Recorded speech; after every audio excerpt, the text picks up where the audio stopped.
तब बिहार में कि मोदी जी वोटे चुरा लेल बन रउरा का कहता ने।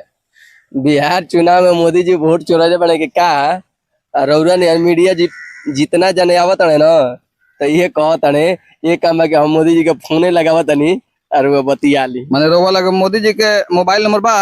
एकदम बढ़िया दिल्ली नाम से उनका नंबर सेव कैले बनी। दिल्ली नाम से? हाँ दिल्ली बैठेला ना, पढ़ा लिखल तनी कम हनी हम नमवा कैसे दामोदर दास कैसे बढ़िया नमवा से सेट ना करी दिल्ली नाम से नंबर सेव कैले बनी। तो नहीं तो मोदी जी के फोन मत लगाई, हमने के सोशल मीडिया पर सुन ले बन जाए कि देखत नहीं जाए हाँ कि मोदी जी वोट चुरा ले बने। हाँ तो कुल मीडिया वाला के ये हाल बा मैं जना का माई के कैमरा बन के धरवा दे मोदी जी की है जितना देश के सामान बन के धरता ना उतना हम जना के कैमरा मोबाइल धरवा दे बन की। नहीं नहीं फोन मत करी महाराज कला का ऐसे खेसारियो भाई के ने बॉम्बे में सोशल मीडिया पर मकान टूटत रहे। हाँ तो देख ली कि बीजेपी से मैंने विरोध कोयला के का धंधा बढ़ गई। हम विरोध थोड़े कर, हम तो कहत नहीं कि लोग माने ऐसे मत कही कहत के मोदी जी चोरी कैले चोरी निकन कैले उ अपराध ना कहला ओकरा के पुण्य कहला।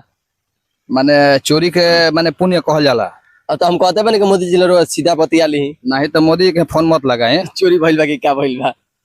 रोवा के नंबर होखे तो मैसेज से बात करे कैसे ना ना तो मैसेज से हम बात करे तनी यार फेसवा डाल दे का करो। ना ना हाथ ना मत करी ऐसे कि हमने खेसारी भाई बड़े बड़े स्टार बने उनकर मकान टूटे हमने के कोनो लायक कहले नहीं। हां तो बस उहे जान जाएगा बाकी जितना बड़ बड़ कैमरा लेके घुमतन जाए कुल माइक ना कुल चल जाई बनकी में कुछ ना रह जाई।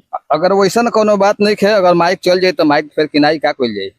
हां तो किनाई तो फिर यूट्यूबवा ना बंद करवा दियई। अच्छा अच्छा माने अमेरिका से कंसल्ट बा मोदी जी के ना। अच्छा हाँ ठीक कहत नहीं वहां के जाइले बराबर। हां तो बरोबर जनता अमेरिका से यूट्यूब चैनल बैन हो जाई। जय भोजपुरी समाज, नमस्कार, प्रणाम, सब्सक्राइब करी जा।